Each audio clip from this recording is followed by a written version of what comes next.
കണ്ണിനെ ബാധിക്കുന്ന ഒരുപാട് രോഗങ്ങളുണ്ട്. കണ്ണിൻ്റെ ആരോഗ്യ പ്രശ്നങ്ങളെക്കുറിച്ച് പലപ്പോഴും നമ്മൾ അജ്ഞരാണ്.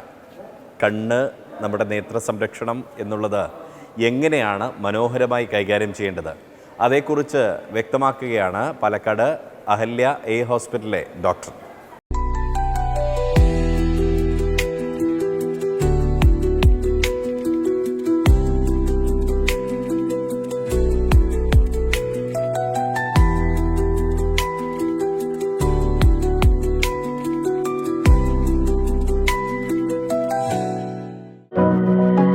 എന്ന് പറയുന്നത് നമ്മുടെ കണ്ണിൽ ലെൻസ് ഉണ്ടല്ലോ. സാധാരണക്കാർക്ക് എല്ലാവർക്കും ഉള്ളവർക്ക് നമ്മളെല്ലാവർക്കും ലെൻസ് നല്ല ക്ലിയർ ആയിരിക്കും. അപ്പോൾ ഈ വയസ്സാവുമ്പോൾ ഒരു 50-60 വയസ്സാവുമ്പോൾ ലെൻസ് ഇങ്ങനെ പതുക്കെ ഇങ്ങനെ വെളുപ്പ് കളറായി വന്നോടും. അപ്പോൾ നമ്മൾ സാധാരണ ഈ തിമിരമുള്ളവർ പറയുന്നത് ഇങ്ങനെ ഓരോ ദൂരെ കാണുന്നതൊക്കെ ഭയങ്കരമായിട്ട് മങ്ങി തോന്നും. പിന്നെ രാത്രിയിൽ ഇതുപോലെ ലൈറ്റ് അടിക്കുമ്പോഴേക്കും ഇങ്ങനെ ലൈറ്റ് അങ്ങോട്ടും ഇങ്ങോട്ടും ചെതറി കാണുന്ന പോലെ തോന്നുന്നു എന്നൊക്കെ പറയും. അപ്പോൾ ആ കണ്ണിൻ്റെ അകത്തെ ഈ നാച്ചുറൽ ആയിട്ടുള്ള ലെൻസ് വൈറ്റ് കളറായിട്ട് അല്ലെങ്കിൽ വെളുത്ത് ഇങ്ങനെ വരുമ്പോഴാണ് തിമിരം പറയുന്നത്. അത് വയസ്സാവും തോറും നോർമലി എല്ലാവർക്കും വരുന്നതാണ്. അത് ഷുഗർ ഉള്ളവർക്ക് കൂടുതൽ വരും. പിന്നെ ഇതുപോലെ കൂടുതൽ വെയിലത്ത് വർക്ക് ചെയ്യുന്നവർ, പണി ചെയ്യുന്നവർക്ക് പെട്ടെന്ന് കൂടുതൽ വരും.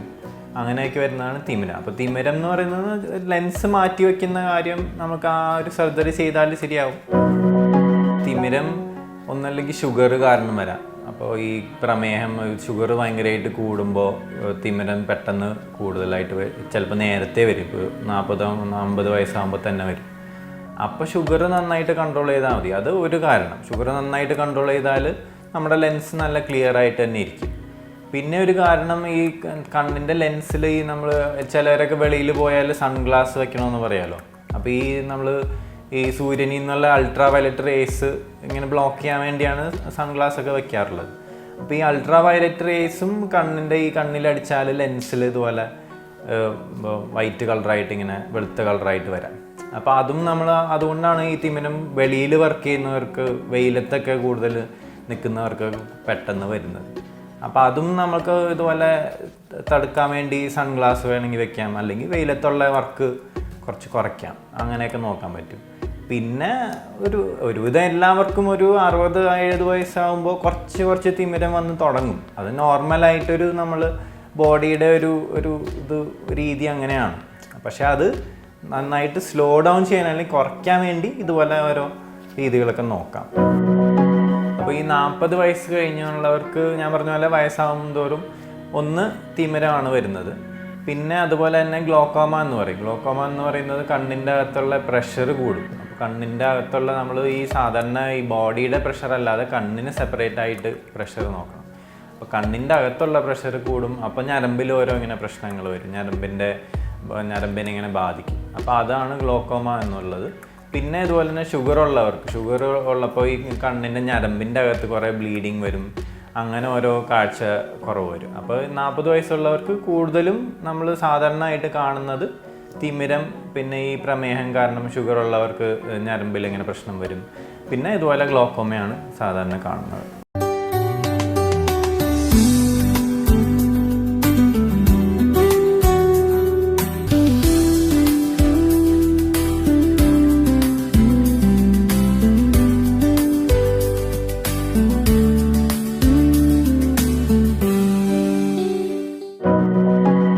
നേത്രദാനം എന്ന് പറയുന്നത് ഒരാൾ മരിച്ചു കഴിഞ്ഞാൽ നമ്മൾ കണ്ണിങ്ങനെ ദാനം ചെയ്യുന്നതാണ്. അപ്പോൾ കണ്ണ് ദാനം ചെയ്യുമ്പോൾ നമ്മൾ മരിച്ച അവരുടെ കണ്ണ് എടുത്തിട്ട് വേറൊരാളിൽ വെക്കുന്നതാണ്. പക്ഷേ നമ്മൾ കണ്ണ് ഫുള്ളായിട്ട് അങ്ങ് എടുത്ത് വെക്കുന്നില്ല. നമ്മൾ അതിനകത്തെ കൃഷ്ണമണി മാത്രമേ എടുത്ത് വെക്കുന്നുള്ളൂ. എല്ലാവരും പറയുന്നത് നേത്രദാനം എന്ന് എല്ലാവരുടെയും ഒരു വിശ്വാസം എന്ന് പറയുന്നത് ഫുൾ കണ്ണ് മാറ്റി വെക്കുന്ന എന്നൊരു വിശ്വാസമാണ്. പക്ഷേ ശരിക്കും അങ്ങനെയല്ല. നമ്മൾ അതിൻ്റെ കൃഷ്ണമണി മാത്രമാണ് എടുത്ത് വെക്കുന്നത്. അപ്പോൾ അതുപോലെ തന്നെ ഇതുപോലെ അത് എന്തായാലും മരിച്ചവരിൽ നിന്നാണ് നമ്മൾ എടുത്ത് വെക്കുന്നത്. അപ്പോൾ ആ ഒരു കൃഷ്ണമണിയുടെ കണ്ടീഷൻ അനുസരിച്ചായിരിക്കും ആ നേത്രദാനം നല്ല കണ്ണായിട്ട് മാറ്റി വയ്ക്കാൻ പറ്റുമോ എന്ന് പറയാൻ പറ്റുന്നത്. ഒരാളിപ്പോൾ മരിച്ചു കഴിഞ്ഞാൽ മാക്സിമം ഒരു 6 മണിക്കൂറിനുള്ളിൽ എടുക്കണമെന്നാണ് പറയുന്നത്. നേരത്തെ എടുത്താൽ അത്രയും നല്ലതാണ്.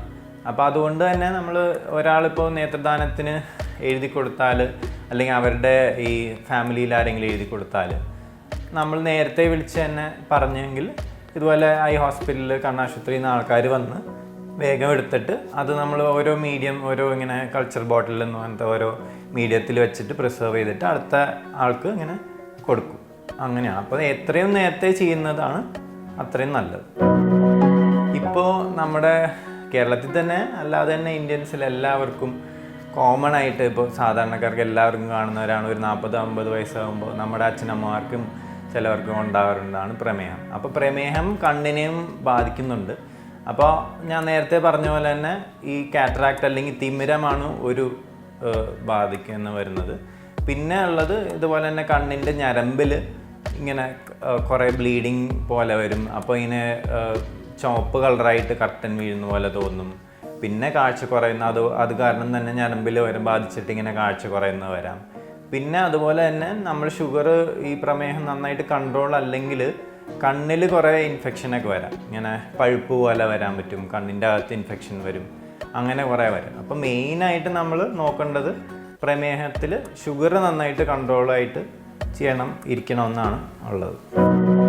പ്രമേഹം കാരണം ഈ ഞാൻ പറഞ്ഞില്ലേ നേരത്തെ പറഞ്ഞ പോലെ കണ്ണിൻ്റെ അകത്ത് ഇതുപോലെ ബ്ലീഡിങ് ഒക്കെ വരും. അപ്പോൾ അങ്ങനെ കൺട്രോൾ ചെയ്യാനായിട്ട് ഒന്നല്ലെങ്കിൽ നമുക്ക് കണ്ണിൻ്റെ പ്രഷർ കൺട്രോൾ ചെയ്യാനായിട്ട് ഓരോ മരുന്ന് ഉപയോഗിക്കാം. പിന്നെ ഒന്ന് നമ്മൾ ഷുഗർ നന്നായിട്ട് കൺട്രോൾ ചെയ്യണം. പിന്നെ കണ്ണിൻ്റെ അകത്ത് ഈ ബ്ലീഡിങ് വരുന്നത് പുതിയ പുതിയ രക്തക്കുഴൽ വരുന്നതുകൊണ്ടാണ്. അപ്പോൾ ആ ഒരു രക്തക്കുഴൽ വരാതിരിക്കാൻ വേണ്ടി നമുക്ക് കുറേ ഇഞ്ചെക്ഷൻസ് എടുക്കാൻ പറ്റും. കണ്ണിൻ്റെ അകത്ത് ഇങ്ങനെ ഓരോ മരുന്ന് കണ്ണിലേക്ക് അങ്ങ് ഇഞ്ചെക്ഷൻ എടുക്കണം. അപ്പോൾ അങ്ങനെ ഇഞ്ചെക്ഷൻ ചെയ്യാൻ പറ്റും. അപ്പോൾ അങ്ങനെ ഇഞ്ചെക്ഷൻ എടുക്കുമ്പോൾ ഒരു 2-3 മാസം കണ്ടിന്യൂസ് ആയിട്ട് എടുക്കണം. ഒരു 3-4 ഇഞ്ചെക്ഷൻസ് 2 ആഴ്ചയോ 3 ആഴ്ചയോ ഗ്യാപ്പ് വെച്ച് ഇങ്ങനെ ഇഞ്ചെക്ഷൻസ് എടുക്കാം. പിന്നെ ഭയങ്കരമായിട്ട് കൂടുതലായിട്ട് ബ്ലീഡിങ് വന്ന് കണ്ണിൻ്റെ അകത്ത് ബ്ലീഡിങ് വന്നെങ്കിൽ ഇഞ്ചെക്ഷൻസ് ചെയ്താലും ശരിയാവില്ല. അപ്പോൾ അതിന് വേണ്ടി നമ്മൾ വേറെ ഞരമ്പിൻ്റെ സർജറി ചെയ്യേണ്ടി വരും. അത് വിട്രിയോ റെറ്റിനൽ സർജറി എന്ന് പറയും. കുറേ സർജറീസ് ഉണ്ട്. അതിനകത്താണ് നമ്മൾ ഈ ചിലവർ പറയുമല്ലോ ഈ കണ്ണിൻ്റെ അകത്ത് ഓയിൽ ഇഞ്ചെക്ഷൻ ഓയിൽ ഇട്ടെന്നൊക്കെ പറയുന്നത്. ആ ഒരു സർജറിയാണ് ഈ സിലിക്കോൺ ഓയിൽ ഇഞ്ചെക്ഷൻ ചെയ്യുന്നത്. നമ്മൾ ഈ കണ്ണിൻ്റെ ഞരമ്പിൽ നന്നായിട്ട് ആ ബ്ലീഡിങ് ഒക്കെ ക്ലിയർ ചെയ്തിട്ട് ചെയ്യുന്ന സർജറിയാണ് ചെയ്യുന്നത്. അപ്പോൾ മെയിനായിട്ട് നമ്മൾ പറയുന്നത് പ്രമേഹം ഷുഗർ കൺട്രോൾ ചെയ്യലാണ്. ഷുഗർ കൺട്രോൾ ചെയ്യാണ്ടിരിക്കുമ്പോൾ കൂടുമ്പോഴാണ് നമ്മൾക്ക് ഈ ഓരോ സർജറിയും ഇഞ്ചെക്ഷനൊക്കെ ചെയ്യുന്നത്.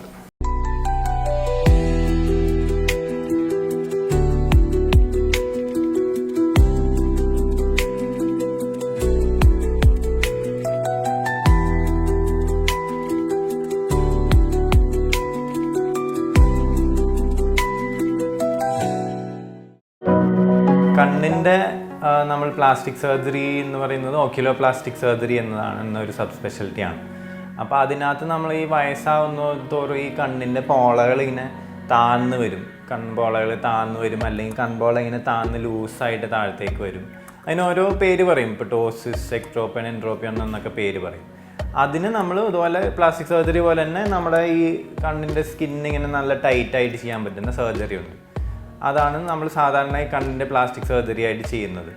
പിന്നെ അതുപോലെ തന്നെ ഈ കണ്ണ് ഞാൻ പറഞ്ഞില്ലേ ഇപ്പോൾ ചിലവർക്ക് കണ്ണിൽ ആക്സിഡൻ്റ് ഒക്കെ കാരണം നമ്മൾ കണ്ണിൻ്റെ ഉപയോഗം പോയി കാഴ്ച ഫുള്ള് പോയെങ്കിൽ കണ്ണ് മാറ്റിയിട്ട് വേറെ ആർട്ടിഫിഷ്യലായിട്ടുള്ള ഒരു കണ്ണ് വെക്കാൻ പറ്റും. അപ്പം അങ്ങനെ മറ്റേ കണ്ണ് പോലെ തന്നെ ഇരിക്കുന്ന രീതിയിൽ ഒരു ഷെല്ല് പോലെ കണ്ണിൽ വെക്കാൻ പറ്റും. അതിനകത്ത് ഈ ഒരു പ്ലാസ്റ്റിക് സർജറിയുടെ ഉപയോഗം വരുന്നുണ്ട്. ഗ്ലോക്കോമ എന്ന് പറയുന്നത് നമ്മൾ സിമ്പിളായിട്ട് പറയുമ്പോൾ കണ്ണിൻ്റെ പ്രഷർ കൂടുന്നതാണ്. അപ്പോൾ കണ്ണിൻ്റെ പ്രഷർ കൂടുന്നത് കുറേ കാരണങ്ങളാകാം. ഇപ്പോൾ ഒന്ന് ഷുഗർ കൺട്രോൾ ആവാത്തതുകൊണ്ടായിരിക്കാം. ഒന്ന് ഇപ്പോൾ തിമിരം ഭയങ്കരമായിട്ട് കൂടിയിട്ട് കണ്ണിൻ്റെ ലെൻസ് ഭയങ്കരമായിട്ട് കട്ടിയാവുമ്പോൾ കൂടുതലാവാം. അല്ലെങ്കിൽ കണ്ണിൽ സാധാരണ തന്നെ ഇങ്ങനെ ഗ്ലോക്കോമ കാരണം മാത്രം കണ്ണിൽ പ്രഷർ കൂടുന്നതാകാം. എന്താ മെയിൻ അതിൻ്റെ പ്രശ്നം എന്താണെന്ന് വെച്ചാൽ കണ്ണിൻ്റെ പ്രഷർ കൂടുമ്പോൾ പക്ഷേ കാഴ്ച നഷ്ടപ്പെടുന്നത് ലാസ്റ്റ് ആവുമ്പോഴാണ്. ഗ്ലോക്കോമ ഭയങ്കരമായിട്ട് കൂടുമ്പോഴാണ് കാഴ്ച പോകുന്നത്. അപ്പോഴത്തേക്കും ഞരമ്പിൻ്റെ കുറേ ഫങ്ഷൻ ഓൾറെഡി പോയിട്ടുണ്ടാവും. അപ്പോൾ നമ്മൾ അത് പെട്ടെന്ന് തിരിച്ചറിയില്ല. അപ്പോൾ അതുകൊണ്ട് ഗ്ലോക്കോമ എന്ന് പറയുന്നത് ഇംഗ്ലീഷിൽ ഇപ്പോൾ സൈലൻറ്റ് തീഫ് ഓഫ് സൈറ്റ് എന്ന് പറയും. അപ്പോൾ നമ്മൾ നേരത്തെ ഇപ്പോൾ 40 വയസ്സ് കഴിയുമ്പോഴേ കണ്ണിൽ നേരത്തെ നമ്മൾ കണ്ണിൻ്റെ പ്രഷർ നോക്കി വെക്കണം. ഇപ്പോൾ കൂടുന്നുണ്ടോ ഇല്ലയോ എന്ന് നോക്കി വെക്കണം. കണ്ണ് പിന്നെ കുറേ പ്രഷർ കൂടുമ്പോഴേക്കും അപ്പോഴായിരിക്കും ഇതുപോലെ കണ്ണിൻ്റെ കാഴ്ച പോകുന്നത്. അപ്പോൾ ആ സമയത്ത് കാഴ്ച പോയി കഴിഞ്ഞിട്ട് പിന്നെ നമുക്ക് ഇതുപോലെ മരുന്നൊഴിച്ചോ അല്ലെങ്കിൽ സർജറി ചെയ്തായിട്ട് കണ്ണിൻ്റെ ഈ കാഴ്ച തിരിച്ച് കിട്ടില്ല. അപ്പോൾ അതുകൊണ്ടാണ് ഗ്ലോക്കോമ നമ്മൾ നേരത്തെ തന്നെ കണ്ണിൻ്റെ പ്രഷർ നോക്കി വെക്കണം എന്ന് പറയുന്നത്.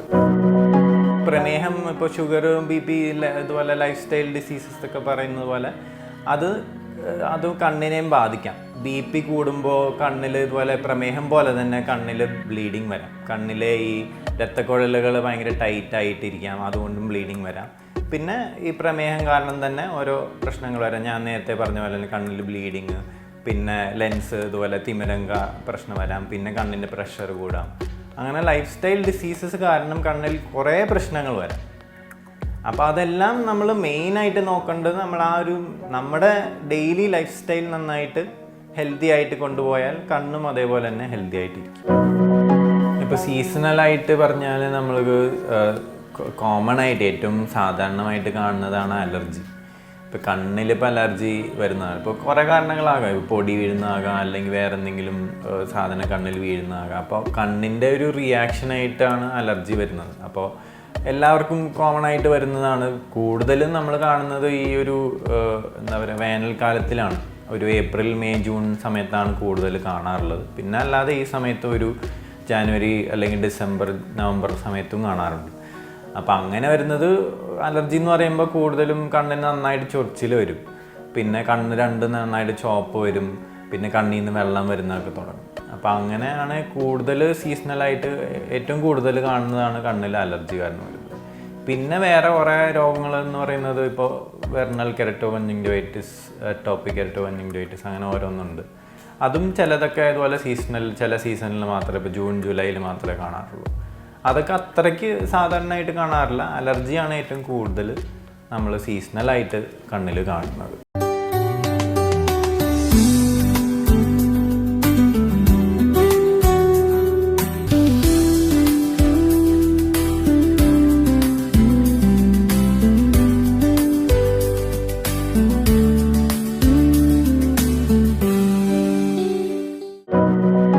കണ്ണുമായിട്ട് ബന്ധപ്പെട്ട് നമ്മളിപ്പോൾ ആദ്യമായിട്ട് ഏറ്റവും കൂടുതൽ കണ്ണിൻ്റെ സർജറി ചെയ്യുന്നത് തന്നെ തിമിരത്തിൻ്റെ സർജറിയാണ്. അപ്പോൾ നമ്മളിവിടെ പാലക്കാടിൽ അഹല്യയിൽ നമ്മൾ നിറയെ ക്യാമ്പ് നടത്തുന്നുണ്ട്. ചുറ്റുമുള്ള ഓരോ ഡിസ്ട്രിക്റ്റിലും ഓരോ സ്ഥലങ്ങളിലൊക്കെ ക്യാമ്പ് നടത്തുന്നുണ്ട്. എല്ലാവരെയും കൊണ്ടുവന്നിട്ട് തിമിരത്തിൻ്റെ സർജറി ചെയ്ത് കൊടുക്കുന്നുണ്ട്. അത് ഇതുപോലെ സിമ്പിളായിട്ട് തന്നെ തലേ ദിവസം വന്നിട്ട് ടെസ്റ്റ് എല്ലാം ചെയ്തിട്ട് പിറ്റേ ദിവസം തിമിരത്തിൻ്റെ സർജറി ചെയ്യാം. അങ്ങനെ കോമൺ ആയിട്ട് ഏറ്റവും കൂടുതൽ ചെയ്യുന്ന ചികിത്സ ഇവിടെ മെയിനായിട്ട് തിമിരത്തിൻ്റെ സർജറിയാണ്.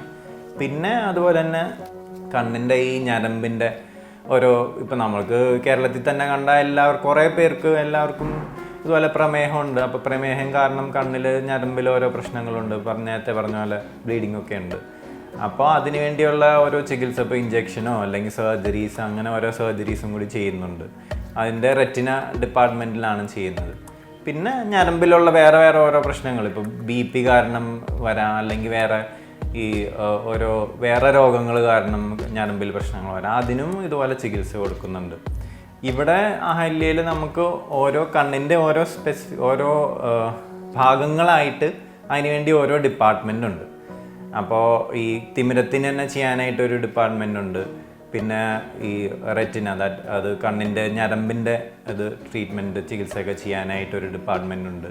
പിന്നെ കണ്ണിൻ്റെ പ്ലാസ്റ്റിക് സർജറി ചെയ്യുന്നത്, കണ്ണിൻ്റെ ഈ പോളയുടെ ചുറ്റുമുള്ള സർജറി ഓപ്പറേഷൻ ചെയ്യുന്നതൊക്കെ. പിന്നെ കണ്ണിൻ്റെ പ്രഷർ കൂടുമ്പോൾ, ഇപ്പോൾ ഗ്ലോക്കോമ കാരണം കൺട്രോൾ ചെയ്യാൻ വേണ്ടി സർജറീസ് ചെയ്യുന്നത്, അതൊരു ഡിപ്പാർട്ട്മെൻ്റ് ഉണ്ട്. അപ്പോൾ ഓരോ കണ്ണിൻ്റെ ഭാഗങ്ങൾക്കും ഓരോ സബ് സ്പെഷ്യാലിറ്റി ഡിപ്പാർട്ട്മെൻ്റ് ആയിട്ടുണ്ട്. അപ്പോൾ ഇവിടെ ചികിത്സ ഇപ്പോൾ ഞാൻ പറഞ്ഞ പോലെ തിമിരത്തിൻ്റെ ഉണ്ട്, പിന്നെ ഈ കണ്ണിൻ്റെ ഞരമ്പിൻ്റെ ഉണ്ട്, പിന്നെ കണ്ണിൻ്റെ പ്ലാസ്റ്റിക് സർജറി ആയിട്ട് ചെയ്യുന്നതുണ്ട്. ഞാൻ പറഞ്ഞ പോലെ ഈ കണ്ണിൻ്റെ പോള നന്നായിട്ട് ടൈറ്റായിട്ട് വെക്കുന്നതോ, അല്ലെങ്കിൽ കണ്ണിൽ നിന്ന് കണ്ണീര് ഒഴുകിപ്പോവാതെ, കണ്ണീര് നമുക്ക് സാധാരണ ഒരു ട്യൂബ് വഴി തൊണ്ടയിലേക്കോ മൂക്കിലേക്കാണ് ഒഴുകിപ്പോകുന്നത്. അത് ബ്ലോക്ക് ആകുമ്പോൾ അതിനും ചെയ്യാൻ പറ്റുന്ന സർജറി ഉണ്ട്, അതിനായിട്ടുള്ള ചികിത്സയുണ്ട്. പിന്നെ കണ്ണിൻ്റെ ഈ ഗ്ലോക്കോമ എന്ന് പറഞ്ഞല്ലോ, ഗ്ലോക്കോമ കണ്ണിൻ്റെ പ്രഷർ കൂടുമ്പോൾ, അപ്പോൾ ആ പ്രഷർ കൂടുന്നതിന് നമുക്ക് ഓരോ മരുന്ന് ഇടേണ്ടി വരും. അതിനുള്ള ചികിത്സ മരുന്ന് ഓരോന്ന് എഴുതി തരുന്നുണ്ട്. പിന്നെ അതിന് തന്നെ വേറെ സർജറി ഉണ്ട്. കണ്ണിന് ഗ്ലോക്കോമയ്ക്ക് പ്രഷർ നന്നായിട്ട് കൺട്രോൾ ആയിരിക്കാൻ വേണ്ടിയുള്ള സർജറി ഉണ്ട്. അതുപോലെ തന്നെ കണ്ണിൻ്റെ പ്രഷർ കൺട്രോൾ ചെയ്യാനായിട്ടും ഇതുപോലെ നമുക്ക് ലേസറും അടിക്കാൻ പറ്റും. കണ്ണിൻ്റെ അകത്ത് ലേസർ അടിക്കാൻ പറ്റും. ലേസർ അടിക്കുന്നുള്ള ചികിത്സയും ഇവിടെ ചെയ്യുന്നുണ്ട്. പിന്നെ ഈ ഇതുപോലെ തന്നെ കൃഷ്ണമണി, കണ്ണിൻ്റെ കൃഷ്ണമണി നേത്രദാനം ചെയ്യുന്നതിന് പോലെ കൃഷ്ണമണി മാറ്റി വയ്ക്കുന്ന സർജറി ഉണ്ട്. കൃഷ്ണമണിക്ക് ഓരോ രോഗങ്ങൾ വരുമ്പോൾ അതിനും മരുന്ന് ഓരോന്ന് ചികിത്സയായിട്ട് കൊടുക്കാൻ പറ്റുന്നുള്ള ട്രീറ്റ്മെൻറ്റും ഇവിടെ ഉണ്ട്. പിന്നെ അതുപോലെ തന്നെ ലാസ്റ്റായിട്ട് നമ്മൾ പറയുമ്പോൾ ചിലവർക്ക് കോങ്കണ്ണ് വരുമെന്ന് പറയുമല്ലോ, കണ്ണൊരു സൈഡിലേക്ക് തിരിഞ്ഞിരിക്കുന്ന, ഇപ്പോൾ അകത്തേക്കോ വെളിയിലേക്കോ എല്ലാം തിരിഞ്ഞിരിക്കും, അതിനും അതുപോലെ ചികിത്സയുണ്ട്.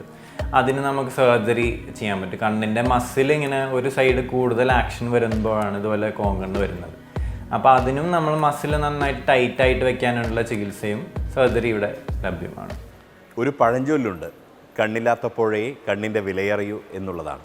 അതായത് കാഴ്ചയുടെ വില എന്ന് പറഞ്ഞാൽ നമുക്ക് വിലമതിക്കാനാവാത്ത കാര്യമാണ്. അതുകൊണ്ട് കണ്ണിൻ്റെ ആരോഗ്യം അത് നമ്മളുടെ ഉത്തരവാദിത്തമാണ്. കൃത്യമായി കണ്ണിൻ്റെ ആരോഗ്യ പ്രശ്നങ്ങൾ ഡോക്ടർമാരുടെ നിർദ്ദേശപ്രകാരം മാത്രം കൈകാര്യം ചെയ്യുക എന്നുള്ളതാണ് ഇന്നത്തെ ഈ എപ്പിസോഡിൽ നിന്നും നമ്മൾ പഠിക്കുന്നത്. അടുത്ത എപ്പിസോഡിൽ മറ്റൊരു ആരോഗ്യ വിഷയവുമായി നമുക്ക് വീണ്ടും കണ്ടുമുട്ടാം. അതുവരേക്കും നമസ്കാരം.